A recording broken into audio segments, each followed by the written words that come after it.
Hello my dear student, कैसे हो? उम्मीद है आप बहुत अच्छे होंगे, स्वस्थ होंगे, मस्त होंगे, ज़बरदस्त होंगे। तो चलिए आज हम ज़बरदस्त एक और आपके सामने लेकर आ चुके हैं चैप्टर नंबर 1 का, जो हमारा ये है पहला पार्ट, पद। तो इसकी हम शुरुआत करने वाले हैं। इसमें आज हम देखने वाले हैं पद नंबर 8। तो इससे पहले मैंने सारे पद 1 से लेकर 7 तक सारे कवर कर लिए हैं।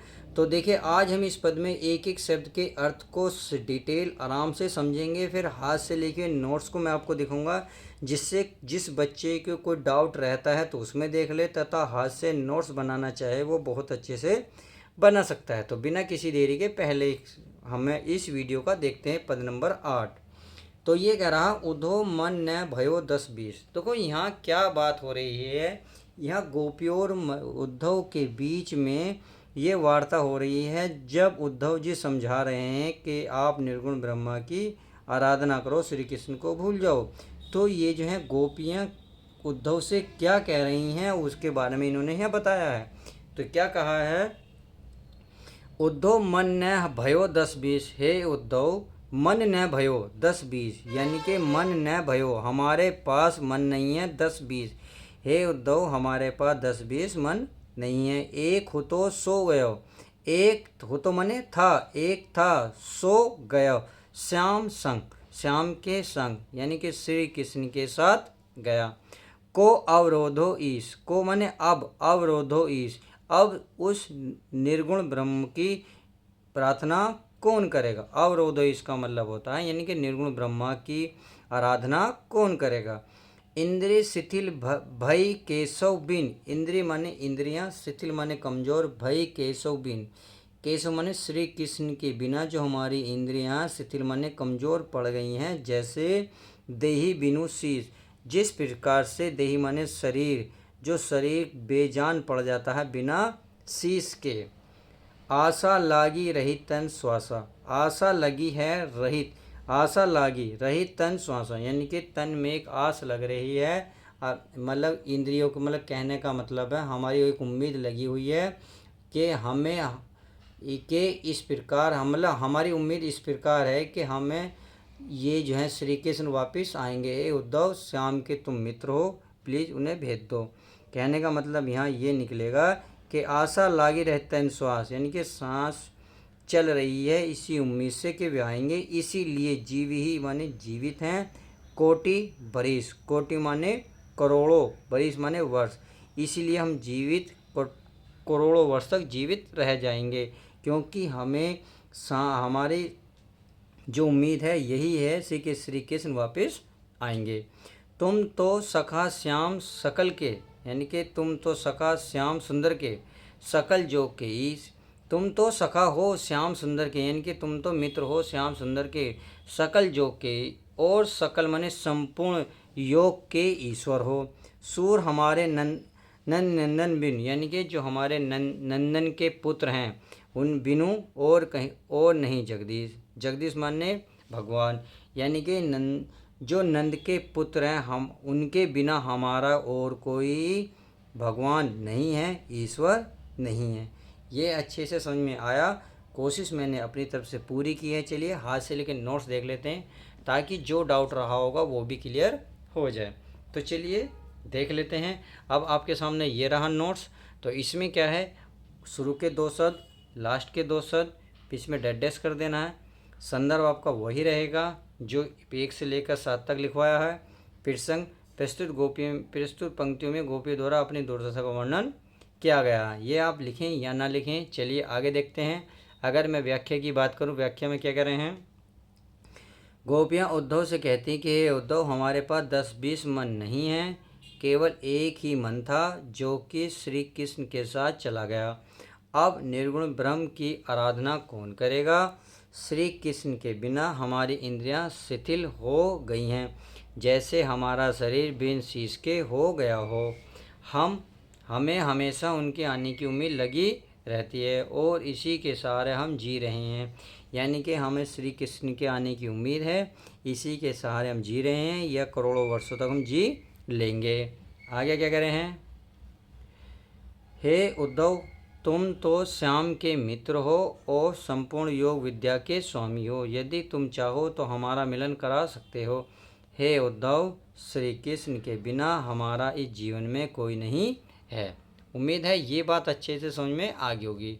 अब काव्य सौंदर्य की बात करूं तो यह है प्रस्तुत पद में खड़ी बोली और ब्रज बोली का प्रयोग करके शांति रस को दर्शाया गया। इस पद में अनुप्रास और रूपक अलंकार है। तो उम्मीद है ये अच्छे से समझ में आ गया होगा। चलिए 8वां समझ में आ गया। अब 9वां देख लेते हैं। 9वां क्या कह रहा है इसको भी डिटेल से पढ़ते हैं। 9वां है आपका उद्धव जाहु तुम ही हम जाने। हे उद्धव जाओ, जाओ माने जाओ, यहाँ से जाओ, तुम ही हम जाने, तुम्हें हम जानते हैं। श्याम तुम ही हा को नहीं पटायो। श्याम माने श्री कृष्ण ने तुमको हा को यानी कि यहाँ नहीं पटायो, यहाँ तुम्हें नहीं भेजा है। तुम हो के बीच, बीच माने होता है यानी कि भूल गए हो। तुम यहाँ आना भूल गए यानी कि तुम यहाँ आ रहे हो, तुम यहाँ भूल गए हो आना। तुम जा कहीं और थे, आ गए यहाँ और हमें पढ़ाना शुरू कर रहे हो, अर्थात हमें पढ़ा रहे हो कि निर्गुण ब्रह्मा की आराधना करो। तो ये वही बात कह रही हैं कि तुम्हें किसी कृष्ण ने तो नहीं भेजा, तुम भूल भुलैया होकर यहाँ आ गए हो। ब्रज नारिन सो जो कहो थो बात कहत न लजाने। ब्रज नारिन यानी कि ब्रज की जो नारियां सो जो कहत हो, ब्रज की नारियों के बीच में जो तुम सो जोग माने योग कहत हो, योग के बारे में बता रहे हो। बात कहत न लजाने, ये बात कहते न लजाने यानी कि शर्म नहीं आती, लज्जा नहीं आती। बड़े लोग न विवेक तुम्हारे, तुम बड़े लोग हो यानी कि तुम समझदार तो हो, लेकिन विवेक तुम्हारे, लेकिन तुम्हारे पास दिमाग नहीं है, दिमाग बिल्कुल भी नहीं है। ऐसे भयो अयाने, ऐसे भयो अयाने, देखिए अयाने होता है अज्ञानी, अल्लड़पना। ऐसे तुम अल्लड़पने हो, ऐसे अज्ञानी हो। हमसो कही लई हम सही के जी गुनु लेहु सयाने। हमसे कही, तुमने जो हमसे कही ले कहा है, हम सही के हम सह गए हैं यानी कि तुमने जो हमसे कहा है, जो बात तुमने हमसे कही है योग की, वो हम तो सह गए हैं। ये गुनी लेह सयाने, ये माने ये, अगर ये वाली बात तुमने किसी और से कही, सयाने माने होता ज्ञानी, किसी बड़े से तुमने अगर यह बात कही तो वे सह नहीं पाएंगे, हम तो तुम्हारी बात सह गए हैं। कह अबला कहाँ दशा दिगंबर, कह अबला अने कहाँ हम अबला, कहाँ हम लाचार नारियां, कहाँ दशा और कहाँ दशा दिगंबर, कहाँ नग्न अवस्था के व्यक्ति। मस्ट करो पहचाने, मस्ट करो, मस्ट माने होता है शांत रहो, करो पहचाने, हम तुम्हें पहचान गए हैं यानी कि चुप रहो, करो पहचाने, हम तुम्हें पहचान गए हैं। साँच कहो तुमको अपनी सो बूझती बात निदाने। साँच कहो यानी कि सच बताओ तुमको अपनी सो माने होता सोगा, तुम्हें अपनी कसम साँच कहो, सच बताओ। बूझती बात निधाने यानी कि मैं मजाक नहीं कर रही हूँ, बात जो बूझ रही हूँ सच बूझ रही हूँ। तुम्हें जो है, तुम्हें अपनी सौगंध है, सच बताओ बात क्या है। सूर श्याम जब तुम्हें पटायो, सूर सामने जब तुम्हें पटायो माने उन्हें भेजना, जब तुम्हें श्री कृष्ण ने तुम्हें यहाँ भेजा है तब ने क्यों मुस्काए, तब क्या वे यहाँ भेजते वक्त तुम्हें भेजते वक्त मुस्कुराए थे, यानी कि यहाँ ने क्यों माने यहाँ तुम्हें भेजते वक्त मुस्कुराए थे नहीं, यानी कि वो उनकी जब वे तुम्हें भेज रहे थे वे मुस्कुरा रहे थे या वे अपने परेशान थे। तो बस इसकी डिटेल यही है। अब हाथ से लिखे नोट्स को देख लेते हैं ताकि कोई भी दिक्कत ना रहे। तो चलिए हाथ से लिखे नोट्स भी देख लेते हैं। ये रहा आपके सामने हाथ से लिखा नोट्स, इसको डिटेल से देखते हैं। इसमें क्या है, देखिए इसमें वही करना है जो करते आए हो।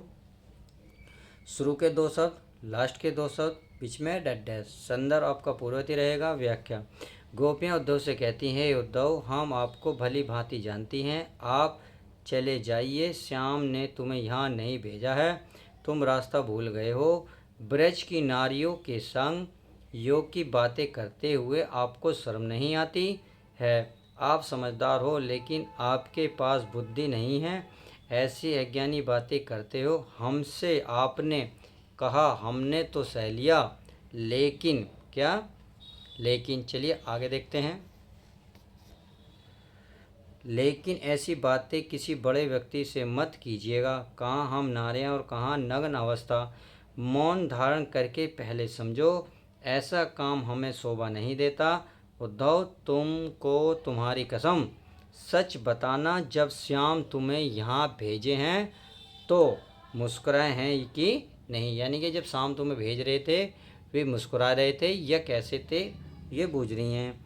काव्य का सौंदर्य आपका वही रहेगा जो पुराना होता, सब कुछ वही है। प्रस्तुत पद में खड़ी व ब्रज बोली का प्रयोग करके जिसमें भक्ति रस को दर्शाया गया है, इसमें अनुप्रास तथा रूपक अलंकार का वर्णन किया गया। चलिए अब नेक्स्ट देख लेते हैं।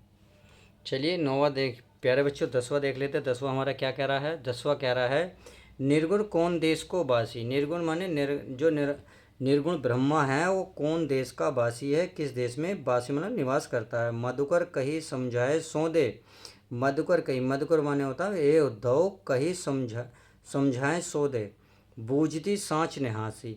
बूझ रही हूँ सांच ने हंसी, यानी कि हंसी मजाक नहीं कर रही हूँ, तुम्हें सौगंध है, बताइए वो कौन से देश का वासी है। मधुकर मालावास श्री कृष्ण के लिए आया कि कहो समझाए, मुझे समझा दो, सो दे, सौगंध है, बूझ रही हूँ सांच ने हंसी, हंसी मजाक बिल्कुल नहीं कर रही हूँ। चलिए आगे देखते हैं। को है जनक, को है जननी, कौन नारी कौन दासी। यानी कि को है जनक, उसका कौन पिता है, कौन है जननी, कौन उसकी माता है। जननी माने माता, कौन है नारी, यहाँ पत्नी के लिए आया, कौन है उसकी पत्नी, कौन है दासी और उसकी कौन नौकरानी है। कैसो बरेन, कैसा बरे, बरेन मानो तो वर्ण माने रंग, उसका कैसा रंग है। भेष है कैसो, उसका भेष कैसा है। कि ही रस में अभिलाषी, और उसका रस में अभिलाषी माना था इच्छा, उसकी कैसी रस में इच्छा है, यानी कि उसको क्या पसंद है। पाओगे पुनि क्यों आपनो, जोरे करोगे गासी। गासी माले होता है अगर हमसे तुम थोड़ा सा भी हंसी मजाक करोगे, यानी कि थोड़ा सा भी कुछ कहोगे, तो जो तुम कहोगे वो तुम्हारे लिए बुराई होगा। समझ में आ गया। मैंने आप सीधे सीधे पाओगे पुनि क्यों अपनो, जो तुम करोगे वो तुम खुद ही पाओगे, जो रे करोगे गासी। अब समझ में आ गया। चलिए आगे देखते हैं। मतलब गासी माने एक प्रकार से आप ये भी कह सकते हैं मतलब छल कपट या झूठ बोलना। अगर छल कपट करोगे तो उसका फल जो है तुम खुद पाओगे। सुनत मौन हो रहो बावरो। सुनत मौन यानी कि सुनते ही मौन रहो। मौन हो गए कौन, उद्धव, रहो बावरो। बावरो आया उद्धव के लिए, इनके उद्धव ये सारी बात सुनकर चुप हो गए। सूर सबे मति नासी। मति माने बुद्धि, नासी माने नष्ट हो गई। यह सब सूरदास जी कह रहे हैं कि यह सब सुनकर उद्धव की मति जो है नष्ट हो गई। उम्मीद है अच्छी बात से समझ में आ गया होगा। चलिए हाथ से लिखे नोट्स को भी अच्छे से देख लेते हैं। चलिए ये रहा हाथ से लिखा हुआ नोट्स। अगर आपको अच्छे से दिख रहा होगा, नहीं तो मैं छोटा कर देता हूँ ताकि आपको अच्छे से दिख जाए। लो ये रहा। अब देखिए तो वही है, गोपियाँ उद्धव से कहती हैं कि निर्गुण ब्रह्म किस देश का निवासी है। मैं उनसे मजाक नहीं कर रही हूँ, यानी कि तुमसे मजाक नहीं कर रही हूँ, सच से बता दो निर्गुण ब्रह्म के माता पिता पत्नी और दासी कौन है। निर्गुण ब्रह्म की वेशभूषा कैसी है और उनकी इच्छाएं कैसी हैं। अगर तुम हमसे छल करोगे तो अपने किए का फल जरूर पाओगे। गोपियों की ऐसी बात सुनकर उद्धव चुप हो गए और ऐसा लग रहा था जैसे सबकी बुद्धि भ्रष्ट हो गई हो। उम्मीद है समझ में आ गया होगा। चलिए अब नेक्स्ट देख लेते हैं। आगे है नंबर 11। ये कह रहा संदेशो देवकी सो कहियो, यानी कि अब जो है यशोदा देवकी के लिए संदेश भेज रही हैं, किसके हाथों, उद्धव के। तो क्या कह रही हैं, संदेशो देवकी सो कहियो, यानी कि हे उद्धव जो मेरा संदेश है देवकी से जाके कह दियो। हो तो दही तिहारे सूत की दया करती रहियो, यानी कि हो तो दही तिहारे, दही माने होता है जो दही माँ होती हैं, जो यानी कि बिना जो किसी यानी कि ऐसी माँ जो अपने बच्चों को दूध नहीं पिलाती और बाकी सारे काम करती है, वो दही माँ होती है। तो क्या हुआ था, देवकी का तो पुत्र था परंतु पाला किसने था, यशोदा ने। तो यहाँ वही बात करें, हो तो दही त्यारे सूत की यानी कि पुत्र की, हो तो मैं उनके पुत्र की दही माँ दया करत ही रही हो, यानी कि उस पर तुम दया करते रही हो।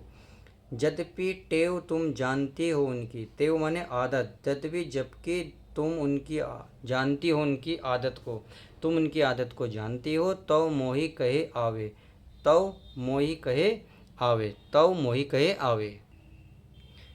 मैं फिर भी बता रही हूँ, तो मोही कहे आवी, यानी कि तब भी मैं जब भी आपको बता रही हूँ। प्रात होत मेरे लाड लड़ेते माखन रोटी भावे, और प्रातः होते ही मेरे लाल को, मेरे लाडले पुत्र को माखन रोटी ही भाती है।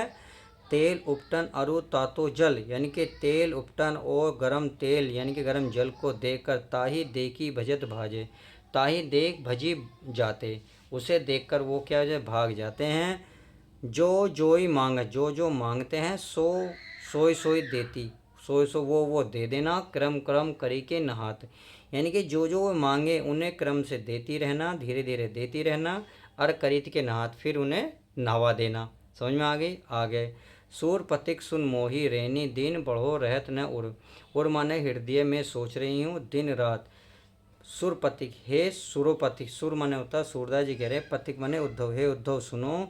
मोही दिन रात, मोही माने मुझे दिन रात बढ़ोत रहत बढ़ रही है। उर माने हृदय में सोच माने यानी कि डर, मेरे हृदय में उनके प्रति हर बार दिन रात डर लगा रहता है। मेरो ललक लड़े तो मोहन हे हो करत संकोच, मेरा जो लाडला पुत्र है यानी कि श्री कृष्ण हो करत संकोच, वह लेन देन में संकोच करेगा। उम्मीद है समझ में आ गया होगा। चलिए आप हाथ से लिखे नोट्स को अच्छे से देख लेते हैं। तो ये है आपका, देखिए, संदर्भ और आपका प्रसंग मैंने लास्ट में लिख दिया है, तो कि लास्ट है। कई बच्चों को मैंने हर बार बताया है कि पीछे लिखा हुआ है, इसलिए लास्ट में भी लिख दिया। प्रस्तुत पद हमारी पाठ्य पुस्तक हिंदी के काव्य खंड के पद नामक पाठ से लिया गया, जिसके कवि सूरदास जी हैं। प्रस्तुत पंक्तियों में ससोदा मैया द्वारा देवकी को दिए गए संदेश का वर्णन है। आगे क्या है? ससोदा माता उद्धव से कहती कि हे उद्धव, मेरा ये संदेश देवकी को बता देना कि उनके पुत्र का पालन पोषण करने वाली मैं हूँ तथा मेरे पुत्र पर दया बरसाती रहेगी। यद्यपि श्री कृष्ण की आदत वो जानती हैं, फिर भी मैं बता रही हूँ। उनको बताना कि सुबह होते ही श्री कृष्ण को मक्खन रोटी खाना पसंद है। तेल का जल और ठंडा जल देखकर वो भाग जाते हैं। फिर वो जो मांगते हैं वो चीज़ें देखकर उन्हें धीरे धीरे नहलाना है। ए उद्धव, मुझे रात दिन यही सोच रहती है कि मेरा प्रिय श्री कृष्ण बार बार संकोच करता होगा। समझ में आ गई? आप काव्य सौंदर्य देख लेते हैं। प्रस्तुत पद में खड़ी बोली और ब्रज बोली का प्रयोग करके जिसमें भक्ति रस को दर्शाया गया है, इस पद में अनुप्रास तथा रूपक अलंकार का प्रयोग किया गया। तो चलिए आज हमने चैप्टर को फिनिश कर दिया। मिलते हैं नेक्स्ट पार्ट के साथ।